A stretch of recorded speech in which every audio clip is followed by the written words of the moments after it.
यह कहानी शुरू होती है वसोल से, जो क्लास में एक आइडियल स्टूडेंट था। न सिर्फ उसके मार्क्स टॉप थे, बल्कि वो इतना विनम्र और शालीन था कि पूरे स्कूल का फेवरेट बन चुका था। सब कुछ एकदम परफेक्ट चल रहा था, जब तक कि एक ट्रांसफर स्टूडेंट ने एंट्री नहीं मारी। टीचर ने उसे इंट्रोड्यूस किया। Seok Chan, national high school boxing champion. Class तालियों से गूंज उठी, लेकिन वूसल का चेहरा फट से सफेद पड़ गया, जैसे किसी भूत को देख लिया हो। टीचर के जाते ही सियोक चैन ने क्लास के सबसे बड़े बदमाश को पीटकर एक ही दिन में अपना दबदबा बना लिया, और फिर वह सीधे वसोल के पास आया, उसके गाल को हल्के से छुआ और ऐसे बोला जैसे दोनों बहुत पुराने जानकार हों। क्लास लीडर ने बीच में टोकने की कोशिश की, लेकिन सियोक चा को कोई शराफत से लेना देना नहीं था। वह तो लड़कियों को भी नहीं बख्शता था। वसोल ने धीरे से उसका हाथ पकड़ा और गिड़गिड़ाकर उसे रुकने को कहा, लेकिन यह बात सियोक चा को और भड़का गई। उसने वसोल को डांटते हुए कहा, भूल गया, तू मिडिल स्कूल की सीख। असल में सच वही साया था जिसने वसोल का मिडिल स्कूल एक भयानक सपने जैसा बना दिया था। जब जब वसोल ने टीचर से मदद मांगी, हालात और भी बदतर हो गए और अब वही डर दोबारा लौट आया था। वसोल दर्द से कराहते हुए जमीन पर गिर गया। तभी उसकी नजर एक पेन पर पड़ी। कांपते हाथों से वह पेन उठाया। सियोक चांद हंस रहा था, उसे कायर कहकर चिढ़ा रहा था, और फिर उसका हाथ पकड़कर अपनी आंख की ओर इशारा करते हुए बोला, हिम्मत है तो घोंप दे। सालों का डर, गुस्सा और अपमान उस एक पल में फट पड़ा। वसोल ने बिना सोचे समझे झटके से वार कर दिया। पूरी क्लास शौक में जम गई। सियोक चांद चीखा, उसकी आंख से खून बह रहा था, लेकिन क्योंकि वसोल ने जानबूझकर हथियार का इस्तेमाल किया और सियोक चांद की एक आंख चली गई, कोर्ट ने इसे सेल्फ डिफेंस नहीं माना। उसकी माँ रोती रही, और वसोल, जिसने जिंदगी में पहली बार पलट कर वार किया था, उसे अपनी ही उजली फ्यूचर की कीमत चुकानी पड़ी। जेल ले जा। बस में कोई भी उस पिछली सीट वाले लड़के से आंख मिलाने की हिम्मत नहीं कर रहा था। वसोल की सीट किसी ब्लॉन्ड लड़के ने हथिया ली थी और उसे एक खतरनाक दिखने वाले इंसान के बगल में बैठना पड़ा। जेल पहुंचते ही गार्ड्स ने सबका सामान जब्त किया। वहां हनमिन फिर से वसोल से मिला और धीरे से पूछा, किस केस में आया है? वसोल ने शांत स्वर में कहा, अटेम्प्टेड मर्डर। सब सन्न रह गए। हनमिन ने झट से माफी मांगी और झूठ बोल दिया कि उसका केस भी ऐसा ही है, लेकिन बाद में जब उसने खुद को बाकी कैदियों से इंट्रोड्यूस किया तो सच कबूल किया। वो तो बस चोरी के केस में अंदर आया था। तभी एक सीनियर कैदी दोनों नए लड़कों को जेल के रूल्स समझाने लगा। यहाँ रैंक मुट्ठियों से तय होती है। अगर लड़ नहीं सकते तो गायब हो जाओ, वरना मिटा दिए जाओगे। इस वक्त जेल 3 ग्रुप्स में बंटी हुई। पहला सेंगहप, जो एक वर्ल्ड जुडो चैंपियन रह चुका था और जिसकी स्किल्स का कोई तोड़ नहीं था। दूसरा वॉन जून का एक ऐसा इंसान जो गुस्से में शैतान बन जाता था। और तीसरा सुंग योंग का, जो छोटा दिखता था लेकिन किसी को भी चूर चूर कर सकता था। ताकत हासिल करने के लिए वन जून और सुंग योंग ने मिलकर चाल चली। उन्होंने झूठा झगड़ा किया और सांगप पर अटैक और स्मोकिंग स्टफ चुराने का इल्जाम लगाया। नतीजा, सांग ह्यूब को सॉलिटरी कन्फाइनमेंट में भेज दिया गया और अब जेल की सत्ता सिर्फ 2 के हाथों में थी। लेकिन सच्चाई यह थी कि जेल का असली मालिक कोई और था। एक ऐसा इंसान जिसे यह तीनों मिलकर भी नहीं हरा सकते थे। उसका नाम था डोहन, वही आदमी जो बस में वसोल के पास बैठा था। डोहन दुनिया का सबसे यंग MMA वर्ल्ड चैंपियन, जिसे विदेशी मीडिया ने उबरमश कहा था, यानी एक महाशक्तिशाली इंसान जो अपनी उम्र से कहीं ज्यादा ताकत और स्किल रखता है। एक दिन डो हियन अपनी बहन का बर्थडे सेलिब्रेट करने के लिए फूल और गिफ्ट्स लेकर घर पहुंचा, लेकिन जैसे ही उसने फ्रिज खोला, उसका हाथ खून से सना हुआ था। घबराकर उसने पूरा घर छान मारा और फिर देखा उसकी बहन खून में लथपथ फर्श पर पड़ी थी। तभी पीछे से किसी ने उसकी गर्दन जकड़ ली, पर उस हमलावर को क्या पता था कि उसने गलत बंदे को छेड़ दिया है। डोहन ने पल में उसकी टांग तोड़ दी। माँ की लाश देकर वह फट पड़ा और दूसरे हमलावर को इतना पीटा कि वह होश खो बैठा। तीसरे ने चुपके से वार करने की कोशिश की, लेकिन उसे तो एक मौका भी नहीं मिला। डोहन ने उसे भी वहीं ढेर कर दिया। तीनों हथियारबंद लुटेरे मौके पर मारे गए और डोहन को एक्सेसिव सेल्फ डिफेंस के जुर्म में जेल भेज दिया गया। उधर वसोल की चिंता बढ़ गई। इस डरावनी जेल में अब वह कैसे बचेगा? तभी फुटबॉल खेलते वक्त एक खिलाड़ी चोटिल हो गया और वुसल को जबरन सब्स्टिट्यूट बनना पड़ा। उसने जैसे तैसे बॉल को किक किया, पर बॉल जाकर सीधा वॉन जून की लाइफलाइन पे लगी। संग योंग हंस पड़ा, बोला, अब गया तू पका। कुछ कैदी वसोल को एक कोने में घसीट कर ले जाने लगे और यह मंजर उसके पुराने जख्मों को फिर से कुरेदने लगा। तभी वहां से एक जाना पहचाना चेहरा गुजरा, डोहियन। वसोल ने जैसे अपनी आखिरी उम्मीद पकड़ ली हो, जोर से हाथ छुड़ाया और मदद की भीख मांगी। वॉन जून डोहन से थोड़ा सहमा तो जरूर, पर फिर भी बोला, बीच में मत पड़। डोहन थोड़ी देर रुका, लेकिन फिर उस बेबस लड़के को बचाने का फैसला कर लिया। वॉन जून को यह बात हजम नहीं हुई। उसने डोहन पर ताना मारा, एक कातिल अब शरीफ बनने की एक्टिंग कर रहा है, और फिर टूट पड़ा। लेकिन डोहन ने उसके हर वार को चकमा देकर एक पंच में उसकी दुनिया हिला दी। वसोल ने अपने रक्षक को श्रद्धा से देखा, पर अब वॉन जून ने वसोल का नाम अपनी हिट लिस्ट में डाल लिया था। जब वसोल किसी रास्ते की तलाश में था, तभी एक अनचाहा मेहमान उससे मिलने आया। सियोक चान उसकी दाहिनी आंख जा चुकी थी और बॉक्सिंग करियर खत्म। उसने कहा, मैं हर दिन तेरा इंतजार करता हूँ। वसोल बाहर निकल और फिर शुरू होगी तेरी असली नरक यात्रा। वसोल की रूह कांप गई। उसने रो रो कर रहम की भीख मांगी, लेकिन सयोक्ष बोला, माफ माफ नहीं कर सकता और गुस्से में निकल गया। उसके बाद के दिन वुसोल के लिए एक जीता जागता डरावना सपना बन गए। दिन में वॉन जून की धमकियां पीछा करती थीं और रातों में सियोक चान का खौफनाक चेहरा उसका पीछा नहीं छोड़ता था। एक दिन उसने डोहन को ट्रेनिंग करते देखा और उम्मीद की आखिरी किरण जगी। हर दिन वह एक बोतल दूध लेकर डोहन के पास जा। शुरू में डोहन ने सोचा कि वह बस चापलूसी कर रहा है, तो ठंडी आवाज में बोला, दूर रह मुझसे। लेकिन वुसोल फिर भी आता रहा। उसने हिम्मत करके विनती की, मुझे लड़ना सिखा दो, मैं भी आप जैसा मजबूत बनना चाहता। डो ह्यून ने मना कर दिया। उसने कहा, बदले की आग में जलना सही रास्ता नहीं है। लेकिन वुसल बोला, मैं सिर्फ एक नॉर्मल जिंदगी चाहता हूँ। उसने माना कि वह हमेशा डर के मारे भागता रहा, क्योंकि मार खाना नहीं चाहता था। उसे अपनी कमजोरी से नफरत थी, गरीबी से नफरत थी, यहाँ तक कि खुद से भी। उसे लगता था कि उसका पैदा होना ही एक गलती थी। लेकिन अब वह और नहीं भागेगा। डोहन उसकी सच्चाई से पिघल गया और आखिरकार मान गया, पर एक शर्त रखी, अगर 40 मिनट में 100 चक्कर दौड़ सका तभी मैं तुझे ट्रेनिंग दूंगा। जैसे ही डोहन ने चिल्लाकर बोला स्टार्ट, वसूल बिना एक सेकंड गंवाए दौड़ पड़ा। थोड़ी ही देर में उसकी सांसें फूलने लगी, आंखों के आगे धुंध छा गई और टांगों में जान नहीं रही, पर उसने रुकना नहीं चुना। उसके दिमाग में बार बार वह बेइज्जती के लम्हे घूम रहे थे जब उसे बुरी तरह बुली किया गया था। यह उसके नसीब को बदलने का एकमात्र मौका था और वह इसे गंवाना नहीं चाहता था। 17वें चक्कर तक आते आते वो पूरी तरह टूट चुका था, जमीन पर गिरा, उल्टी की और हार मानने ही वाला था। खुद डोहन ने भी कहा, रुकना कोई शर्म की बात नहीं है। लेकिन अपने कमजोर डरपोक अतीत को याद करके वसूल फिर से उठ खड़ा हुआ। जैसे कोई घायल शेर दहाड़ता है, वैसे ही वह चीखते हुए आखिरी ताकत झोंक दी, जब तक कि बेहोश नहीं हो गया। टेस्ट वह पूरा नहीं कर पाया, लेकिन डोहन ने उसे अपना शिष्य मान लिया। डोहन की जेलर से अच्छी जान पहचान थी, तो वुसल को उसी के सेल में शिफ्ट कर दिया गया। पहले ही दिन उसे फिटनेस टेस्ट दिया गया। वुसल की अजीब सी पुशअप देकर डोहन ने पूछा, तू बीमार है क्या? हालत तो और भी खराब थी, एक पुलअप भी नहीं कर पाया। डोहन ने गहरी सांस ली और थोड़ी मदद से वुसल ने अपनी जिंदगी का पहला पुलअप पूरा किया। यहीं से उसकी कड़क ट्रेनिंग शुरू हो गई। शुरुआती दिनों में उसके हाथ पैर बेजान हो जाते थे, कुछ पुशअप्स के बाद ही जमीन पर गिर पड़ता था। लेकिन सख्त ट्रेनिंग में उसने खुद को हर रोज अपनी लिमिट से आगे धकेला। ताकत बढ़ाने के लिए उसने खाना भी ट्रेनिंग का हिस्सा बना लिया, जैसे ताकत नहीं आग निगल रहा हो। दिन ब दिन उसकी मुट्ठियां मजबूत होने लगी, मांसपेशियां उभरने लगी और एक दिन रेजिस्टेंस बैंड भी उसकी ताकत से टूट गया। जब सही वक्त आया, डोहियन ने उसे असली फाइटिंग स्किल्स सिखानी शुरू की। कैसे मारना है, कैसे मार झेलनी है। धीरे धीरे वह डरपोक वसूल अब ऐसा फाइटर बन चुका था जिसे देखकर बाकी कैदी भी हैरान थे। उधर जेल के बाहर सियोक चाच सड़कों पर बेमकसद घूम रहा था। एक कार ने पीछे से हॉर्न बजाया और उसमें बैठे 2 आदमी चिल्लाए, क्या अंधा है क्या? वो एक शब्द अंधा सियोक चंद के दिल को छेद गया। उसने गाड़ी की साइड मिरर तोड़ दी और दोनों बदतमीजों की धुलाई कर दी। इस पूरी घटना को देखा एक गैंग लीडर वयोंग ने। सियोक चंदन की नेचुरल फाइटिंग स्किल देखकर वह इम्प्रेस हो गया और उसे अपने गैंग में शामिल करना चाहा। लेकिन सियोक चांद को कोई दिलचस्पी नहीं थी, जब तक कि वो योंग ने उसकी दाहिनी आंख की तरफ इशारा करते हुए कहा, मैं इसे ठीक कर सकता हूँ और तुझे और भी ताकतवर बना सकता हूँ। यह सुनते ही सियोक चांद थोड़ा डगमगाया। इधर जेल में वसूल घोड़े की मुद्रा में बैठा पढ़ाई कर रहा था। हनमिन ने पूछा, तू इतना एक्स्ट्रा क्यों कर रहा है? वसूल बोला, शुरू में बस मजबूत बनना चाहता था, लेकिन अब मजा आने लगा है। लेकिन तभी हनमिन ने उसे एक बुरी खबर दी, डोहन की उम्र 21 पार हो चुकी है, अब उसे एडल्ट प्रिजन में ट्रांसफर कर दिया जाएगा। उस दिन से वसूल की ट्रेनिंग में फोकस टूटने लगा। डोहन ने उसे झटका देते हुए याद दिलाया, अब जितना वक्त बचा है हर सेकंड जान लगाकर ट्रेन कर। एक दिन वसूल ने देखा कि हनमिन को कुछ कैदी परेशान कर रहे हैं। वह तुरंत बीच में कूदा और अपने दोस्त को बचाया। गुंडों ने झुंड में हमला करने की कोशिश की, लेकिन अब वुसल वो कमजोर लड़का नहीं रहा। अब वह अकेले सब पर भारी था। जब वॉन जून को पता चला कि उसके लोग पिट गए हैं तो उसका खून खौल उठा। उसने वसूल को वर्कशॉप में बुलवाया, पुराने हिसाब किताब करने। वसूल ने माफी मांगी और समझाया कि उन लोगों ने पहले उसके दोस्त को बुली किया था, इसलिए उसने सिर्फ उसका बचाव किया। वांजुन ने वुसल की बात एक कान से सुनी और दूसरे से निकाल दी, सीधा उसके सिर पर जोरदार वार कर दिया। लेकिन वुसल ने अगला हमला तुरंत डॉज कर लिया और रिफ्लेक्स में उसे एक जोरदार मुक्का जड़ दिया। यह देखकर सब सन्न रह गए। मुक्का से बौखलाया। वॉन जून गुस्से में आग बबूला हो गया और वुसोल को जमीन पर पटक दिया। वुसोल फौरन उठ खड़ा हुआ,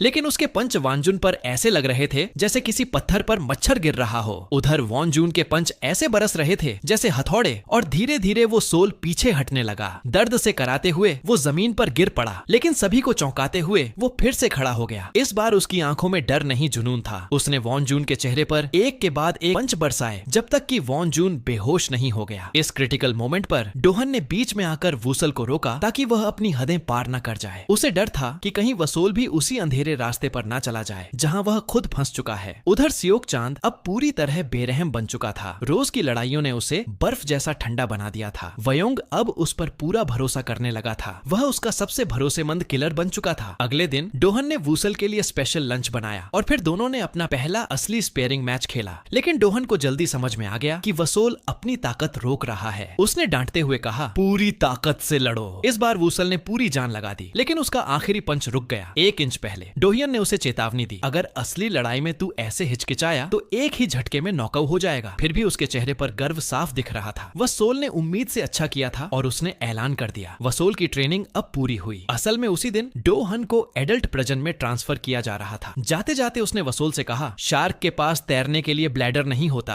वो अगर तैरना बंद कर दे तो डूब के मर जाती है, तू भी कभी रुकना मत। डोहन के जाने के बाद वुसल खुद को रोक नहीं पाया, उसकी आंखों से आंसू बह निकले। उसके दिल में अब एक खालीपन था जिसे वह सिर्फ नॉन स्टॉप ट्रेनिंग से भर पा रहा था। वहीं दूसरी ओर बस पर चढ़ते हुए डोहन ने आखिरी बार पीछे मुड़कर जेल को देखा। उधर जेल से छूट चुका एक पूर्व कैदी अब सियोक छा के लिए काम कर रहा था। उसने घमंड से बताया कि डोहन की ट्रेनिंग में वुसल कितना ताकतवर बन चुका है। यह सुनकर सियोक चाच बस हल्के से मुस्कुराया, एक ठंडी खतरनाक स्माइल। अगले ही दिन वह फिर से जेल आया और वसोल से पूछा, तू वर्कआउट कर रहा है किस लिए? वसोल ने कोई जवाब नहीं दिया, उल्टा उसने सियोक चान की खिल्ली उड़ाई, तू आज भी वैसा ही है। इस पर सियोक चान ने ताना मारते हुए कहा, इंतजार रहेगा जिस दिन तू जेल से बाहर निकलेगा। थोड़े ही दिन बाद सेंग ह्यूप सॉलिटरी से बाहर आ गया। उसी समय वसोल को भी उसके पुराने सेल में भेजा गया। सेंग हिप ने सीरियस होकर पूछा, क्या तू मेरी जगह लेना चाहता है? वसोल ने बड़े कूल अंदाज में कहा, मुझे कोई दिलचस्पी नहीं है। सांगप हैरान था क्योंकि उसने सुना था कि वसोल अब एक फाइटिंग का दीवाना बन चुका है। फिर सफाई की ड्यूटी के दौरान सोंग योंग ने वसोल को खुली चुनौती दे दी, अगर तू जीत गया तो मैं तेरी हर बात मानूंगा। वसोल ने बस एक ही शर्त रखी, दूसरों को परेशान करना बंद कर दे। संग योंग ने बात मान ली। ड्यूल के दिन वू सोल गायब था। संग योंग ने सबके सामने उसे कायर कहकर मजाक उड़ाया। यह देख संग ह्यूप ने एक इमोशनल स्पीच दी, लड़ाई से सिर्फ सजा मिलती है, दर्द मिलता है, कुछ नहीं बदलता। हमें अब और कचरा बनकर नहीं जीना। और तभी वसोल पहुंच गया। संग योंग ने बिना देर किए अटैक कर दिया। उसकी मूवमेंट तेज थी, पंचेस जंगली थे और वसोल एक पल को भी जवाब नहीं दे पा रहा था। संग योंग को पूरा यकीन था कि उसने जीत हासिल कर ली है, लेकिन तभी वुसल फिर से उठ खड़ा हुआ। उसने संग योंग की टांग पकड़ ली और उसकी जांघ पर जोरदार वार किया। इसके बाद उसने चौका होल्ड लगाकर पूरा मैच पलट दिया। जीत वसोल की हुई और वह जेल का नया टॉप डॉग बन गया। उसके बीच बचाव से वॉन जून और संग योंग ने वादा किया कि अब से ना कोई हिंसा होगी, न किसी को डराया जाएगा। जेल में आखिरकार शांति लौट आई। जो कभी एक दूसरे के दुश्मन थे अब दोस्त बन गए। संग योंग ने तो वुसल को अपनी सारी किकिंग टेक्निक्स तक सिखा दी। उधर एडल्ट प्रजन में डोहन ने एक नई शुरुआत की, लेकिन उसके दिल में एक खाली जगह थी क्योंकि उसका पहला स्टूडेंट कोई नहीं भर सका। अच्छे व्यवहार की वजह से वुसल को जल्दी रिहाई मिल गई। बाहर जाने से पहले उसने ट्रेनिंग यार्ड का एक आखिरी बार दौरा किया, जहां उसने डोहन के साथ वह तमाम पल बिताए थे। फिर उसने जेल छोड़ा, दिल से शुक्रगुजार होकर, लेकिन चैन की सांस भी नहीं ली थी कि एक नया तूफान सामने आ गया। सच फिर सामने आ खड़ा हुआ और टोफू पकड़ा के उसे शर्मिंदा करने की कोशिश की, लेकिन वसोल को यह सब बच्चों वाली हरकतें लगी। बिना कोई और बात किए उनकी फाइनल फाइट शुरू हो गई। सियोक चान ने अपने एक्सपीरियंस के साथ ताबड़तोड़ हमले किए। वसोल को ऐसे मारा जैसे वह पंचिंग बैग हो। उसने यहाँ तक कह दिया कि वसोल की माँ कुत्ते की तरह भीख मांग रही थी। यह सुनकर वसोल का खून खौल उठा। उसने जोरदार पंच से पलटवार किया। गुस्से में बेकाबू होकर सक चांद ने वसोल के सिर और पेट पर लगातार वार किए। वुसल जमीन पर गिर पड़ा, खून की उल्टी करते हुए। तभी उसे डोहन की बात याद आई, शार्क कभी रुकती नहीं तो डूब जाती है। और उसी पल वसोल की फाइटिंग स्पिरिट दोबारा जाग उठी। अब दोनों ने एक दूसरे पर दीवानों की तरह पंच बरसाने शुरू कर दिए। वसोल ने वह बॉक्सिंग टेक्निक्स इस्तेमाल की जो डोहन ने उसे सिखाई थी। एक पंच सीधे एसियोक चान की आईब्रो पर पड़ा। गुस्से में दमदमाया सियोक चान अब बिना सोचे समझे वार करने लगा। और तभी वसोल ने संग योंग की सिखाई हुई किकिंग टेक्निक इस्तेमाल की, सटीक, तेज और खतरनाक। सियोक चांद चौंक गया। उसे अंदाजा नहीं था कि कभी कमजोर समझे जाने वाला वसोल इतना ताकतवर बन जाएगा। लेकिन लड़ाई अब ताकत की नहीं, जज्बे की थी, और जज्बे में वसोल कभी नहीं हारा। आखिरकार सियोक चांद ने हार मान ली। जब उसने वसोल को जाते हुए देखा तो उसके चेहरे पर सिर्फ हार नहीं, एक गहरी कुंठा थी। कुछ वक्त बाद वुसल ने जेल जाकर डोहन से मुलाकात की। दोनों को एक दूसरे को देखकर बेहद खुशी हुई। हिचकिचाते हुए वुसल ने पूछा, तूने कभी असली शार्क देखी है? मैं एक्वेरियम गया था, लेकिन शार्क तो बहुत कम हिल रही थी, और तुमने तो कहा था कि शार्क कभी नहीं रुकती। डोहियन ने झट से कहा, शायद वह मर चुकी थी। और इस बेवकूफी भरे जवाब पर दोनों हंस पड़े दिल से। 6 महीने बीत गए। जेल के बाहर की जिंदगी अब भी आसान नहीं थी। क्रिमिनल रिकॉर्ड की वजह से वसोल को बार बार भेदभाव और नाइंसाफी का सामना करना पड़ा, लेकिन उसके पुराने जेल के दोस्तों ने कभी उसका साथ नहीं छोड़ा। सोंग योंग अब स्ट्रीट पर फूड ट्रक चला रहा था। वॉन्जन कंस्ट्रक्शन साइट पर काम करता और फ्री टाइम में पढ़ाई करता। सेंग ह्यूप को अपनी पुरानी कंटेस्टेंट लाइफ की याद सताई तो वह दोबारा जिम लौट गया। और वसोल वो हर दिन बिना रुके ट्रेन करता रहा। एक दिन वसोल डोहन से मिलने फिर जेल आया। इस बार एक अच्छी खबर के साथ उसने बताया कि उसे एक जिम में पार्ट टाइम जॉब मिल गई है। अब उसकी खाने पीने और रहने की सारी दिक्कतें सुलझ गई थीं। और सबसे बड़ी बात, वह अब भी ट्रेनिंग जारी रख सकता था। एक बॉक्सर बनने की राह आसान नहीं थी, लेकिन एक शार्क कभी नहीं रुकती। फिर भी डोहन को चिंता थी। भले ही वुसोल ने उस कुख्यात गैंगस्टर सियोक चैन को हरा दिया हो, लेकिन मुसीबत उसके पीछे पीछे चलती रहेगी। डोहन बार बार उसे समझाता रहा, संभल कर चल, गुस्से में आकर कोई गलती मत कर बैठना। वुसल चुपचाप सिर हिला देता और डोहन ने कहा, अब जब तूने रास्ता चुना है तो दिल से चल। जिम लौटकर वुसल ने दोगुनी मेहनत शुरू कर दी। इस मौके की उसे असली कद्र थी। उधर एक कोच को एक प्रोफेशनल बॉक्सर ने बुरी तरह पीट दिया था। घमंडी ओवल ने पूछा, आज किसको पंचिंग बैग बनाना है? कोच ने थक